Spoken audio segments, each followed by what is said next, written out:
Okay, this video is from the book Best Christian Art, and we're going to now be talking about some paintings from the late 1700s and then the early 1800s or mid 1800s. This painting here is Alexander Hamilton. He's one of the great founding fathers. The guy was a genius. This is painted by John Trumbull, one of the great artists. Oh, by the way, we're starting on page 374, figure 13.7 for anybody following along in the book. And he was a great man. He got himself into some mischief, which was a big screw up. He had an affair. He cheated on his wife. That was stupid. Led to problems for him. He also, didn't get along with Aaron Burr, and that led to the duel between those two. And he died, which was real sad. And he was a bit of an over-centralizer with the Federalist movement and all that, but he was still good. I read, biography about him and other books that talk about him extensively. And he was good. I still liked him and was real sad about what happened to him. But anyways, you will see that is the way it is with the Founding Fathers. There's a lot of really great men. We're very lucky to have so many great men involved in our Founding Father days. Here is GW at the Constitutional Convention here. And here he is in 1787 presiding over the meeting. This is a painting by Howard Christie in 1940s, public. There's Ben Franklin, of course. There's Alexander Hamilton. There's a lot of other famous Americans we know. Jefferson wasn't there because he was in France at the time. But basically, the Constitution gives us freedom. It says that we're entitled to free speech and other important amendments. And this is one of the things that makes America different than other countries. Other countries, you don't have free speech. You can't just say what you think is true. And America's losing it, So you're basically not allowed to criticize anything that's being used against you. Anything that's being used against your community, your public, you're not allowed to criticize it, okay? It's ridiculous. That's a sign that people are being pushed down when they're not allowed to talk about things. The other thing people don't like to talk about, but it's just a fact, this is a bunch of white Christian men, okay? They brought freedom. They made a free country. USA was the best country ever founded in the history of the world, okay?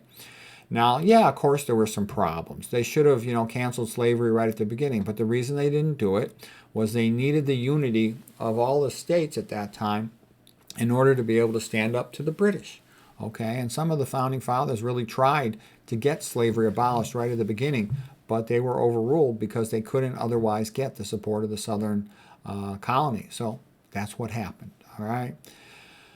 And GW, you study him closely. He was a great man. He wasn't, a brilliant scholar like Thomas Jefferson and Ben Franklin and stuff, but he was so brave and so good. He went through so many tough times, especially early on. It looked like we were going to lose to the British.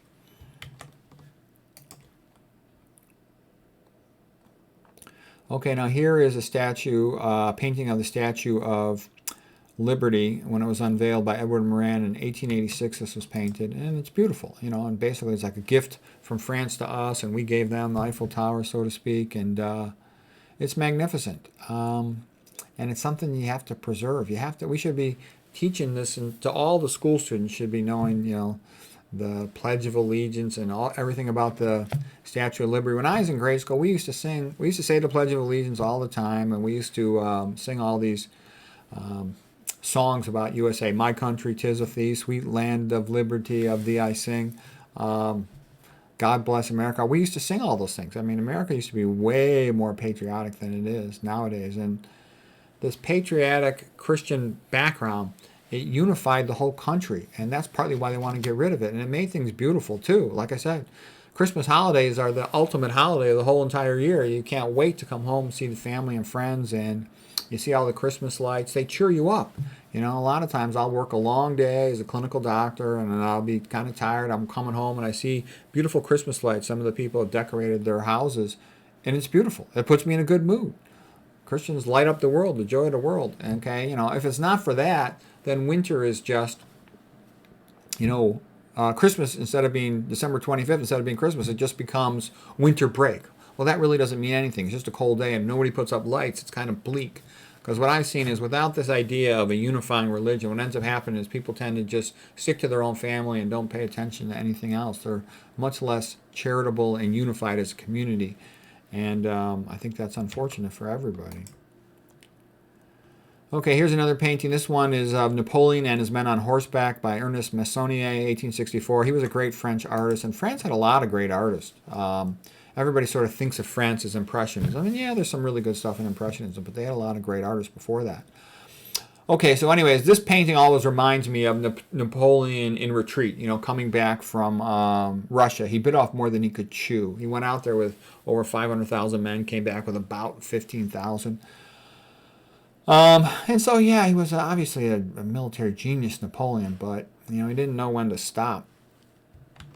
And, of course, I like the painting of him, where he's going over the Alps. That's a great famous painting. Okay, here is now, we're getting into paintings from the 1800s. This one by Winslow Homer, 1866. And it's from the USA Civil War. And this one is Prisoners at the Front. So you can see here's the northerner in uniform, the officer. And he's interrogating these prisoners here from the South. And, the whole thing was kind of unfortunate. They should have been able to free the slaves without having to have a civil war. It was kind of a sad thing.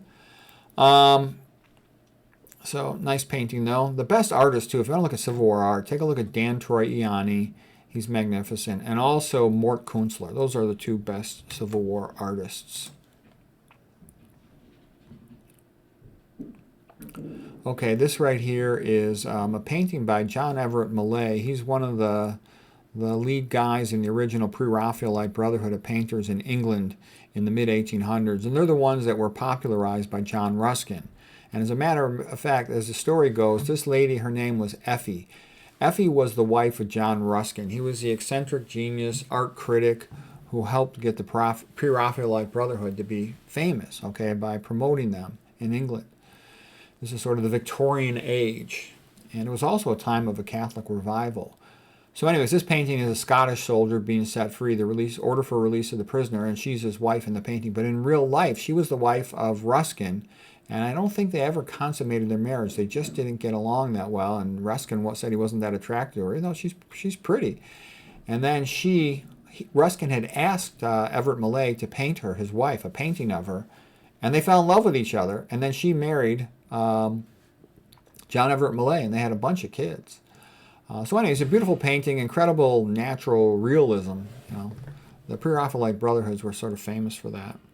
And it's a sign to me of a great painting. Not only is it accurate in what it conveys, but it emotionally grabs your emotions in a big way. Okay, here's a painting from Russia. I can't quite get them both on the same image screen here. Easter Procession in Russia, and this last name's hard to say, from 1893. And basically, religion, legati, to ligate, to tie together, like a medical suture is called a ligature.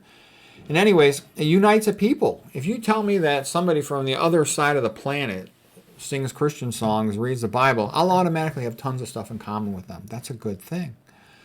And Fyodor Dostoevsky, like writing Brothers Karamazov and writing The Idiot in the late 1800s, he recognized all of this stuff happening, and he said, we're either going to, be more Christian, or we're going to fall into terrible times. And basically, slavery is what tends to replace Christianity.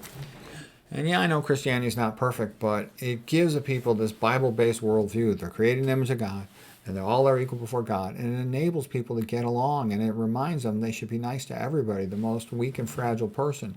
Versus you go with atheistic Darwinism, what it basically says, weak people deserve whatever they get. Might is right, okay? And you go down that path, a lot of bad things happen to the poor and the weak, okay? You don't want that. In the 1900s, Stalin bumped off 65 million Christians, okay? That's a lot. This right here is Easter Procession in Kursk, another painting in Russia, this one by Ilya Repin, and you just see, gives the people something to do, gives them a lot in common. These holidays are good. I'd much rather see people singing in church and competing in a singing contest or a musician contest than not getting along with each other. That's a great thing. Singing contest. That's what kind of stuff we should be doing. Okay, here's a painting called Winter Scene in New Haven, Connecticut. And this brings home to mind the idea of the small family farms. America used to have a lot of these. When I was a young guy, even college age, a lot of friends had family farms. And that gave them a lot of self-sufficiency and independence. And when the you-know-what hits the fan, they do very well because they could feed themselves versus, city slickers, they're kind of, not in such a great spot. So Thomas Jefferson had said we should have as many family farms as possible, and he was right. For long-term stability and freedom, that's a good thing. It decentralizes the country. In general, anything that centralizes the country takes power away from the individuals. Anything that makes individuals independent like this, able to function autonomously, that makes life better for them and makes them more free. Okay, this painting here is Going to Church by George Henry Dury, 1853. And again, it brings home the idea of community. Like I said, when I was growing up, I didn't have to have my parents arrange a play date. I would just walk down the street, knock on the door. Is Jimmy home? Knock, knock, knock. Is Billy home? Knock, knock, knock. Is Brian home? And we would play. We would then, play softball, kickball in the street, kick the can or something. There were tons of kids around. We used to walk to school. My parents didn't even check on me. I'd say, okay, bye, I'm going to school. See you later. I would just walk down the busy street. No one cared about it. But nowadays, it's not that safe like it used to be. You can't just have kids walking all over the place. They're going to end up, So anyways, this is what it was like. I miss those good old days. Okay, and again, there's lots of these paintings. And they're very nice. This is the way it was, a community. I went to a Catholic grade school for 8th grade, and it was quite nice. The children were 1,000 times, 10,000 times better behaved than they were at a public school, and you had a sense of community. I knew every single kid in the class. I played on the football team, for example, so I knew all the football players, and you just had a lot in common with everybody else. It was nice, and the adults were in charge, not the kids. There was no misbehaving in the school. I mean, you misbehave, you would be reprimanded very quickly, and it wouldn't be tolerated. There was 0 fights, not a single fight. There was nobody on drugs. Okay, you go to a public school, public junior high. There's chaos. Kids are pregnant. Kids have sexually transmitted diseases. There's fighting, there's drugs, all kinds of BS, okay? None of that in the Catholic school. Now, don't get me wrong. What they taught in terms of the classroom was pretty much just about as stupid as what they teach in a public school, kind of meaningless lists of vocabulary words. I don't remember having the education being too good, but I do remember their heart was in the right place. The teachers were nice. I sort of remember my Catholic school teachers much better than I remember my public school teachers. They kind of talked to you more individualistic. There was Bible study was incorporated in the whole thing. So anyways, we'll end today on this painting, and I'm usually doing about 8 to 10 pages a day to gradually get through the book and just show the paintings. So hope that was interesting for you.